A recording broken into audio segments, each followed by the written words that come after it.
नमस्कार, city post में आपका स्वागत है। मैं हूं श्रीकांत प्रत्यूष। आपको पता है कि बिहार विधान परिषद की 24 सीटों के लिए होने वाले चुनाव को लेकर एनडीए और महागठबंधन दोनों में घमासान मचा हुआ है। तेजस्वी यादव ने तो 22 सीटों पर उम्मीदवार के नाम तय भी कर दिए हैं। कांग्रेस 7 सीटों की मांग कर रही है। तो कांग्रेस पार्टी को ज़्यादा तरजीह नहीं दे रहे हैं, तेजस्वी यादव ज़्यादा भाव नहीं दे रहे हैं और उसको लेकर कांग्रेस भी नाराज है। दूसरी तरफ एनडीए में भी घमासान जारी था कई दिनों से। बीजेपी 12 सीटों पर चुनाव लड़ने को तैयार थी।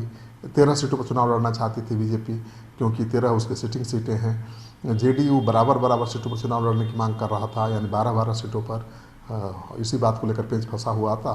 लेकिन भूपेंद्र यादव कल पटना पहुंचे, मुख्यमंत्री नीतीश कुमार से मुलाकात की और मुलाकात के बाद सीटों के बंटवारे का औपचारिक ऐलान हो गया है। और अब जो नया ऐलान हुआ है उसके अनुसार एनडीए में जो घमासान चल रहा था वो थम जाना चाहिए था, लेकिन थमता हुआ दिख नहीं रहा है, क्योंकि बीजेपी 12 सीटों पर चुनाव लड़ने जा रही है, जेडीयू 11 सीट पर और 1 सीट एलजेपी के खाते में गई है। तो एलजेपी का काम हो गया, 1 ही सीट का दावा था उसे मिल गया।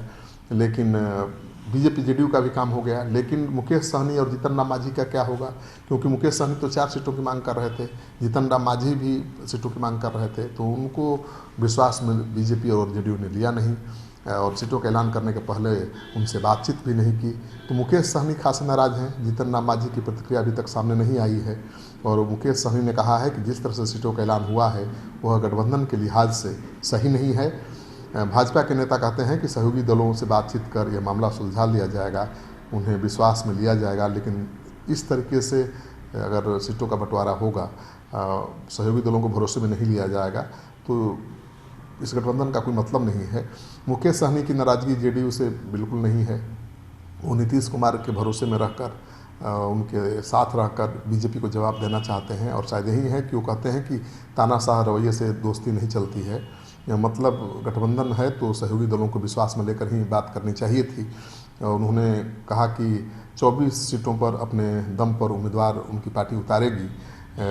और जहां तक नीतीश कुमार की सरकार चलाने का बात है, उन्होंने कहा कि नीतीश कुमार की सरकार चलती रहेगी, हम नीतीश जी के साथ हैं और नीतीश जी की सरकार पूरे 5 साल का कार्यकाल पूरा करेगी।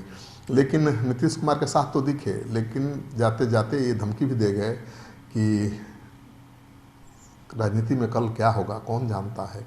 उन्होंने कहा कि थोड़ा इंतजार करिए, बहुत जल्द बिहार में एक और बड़ा गठबंधन बनने वाला है। तो एक नया बड़ा गठबंधन बनने का संकेत भी दे दिया उन्होंने। मानकर चलिए कि जिस तरह से तेजस्वी यादव को छोटा भाई मुकेश सहनी बता रहे हैं लगातार और बीजेपी को आंखें दिखा रहे हैं, नीतीश कुमार के नेतृत्व पर भरोसा जता रहे हैं, उससे तो साफ है कि कोई ना कोई खिचड़ी पका रहे हैं।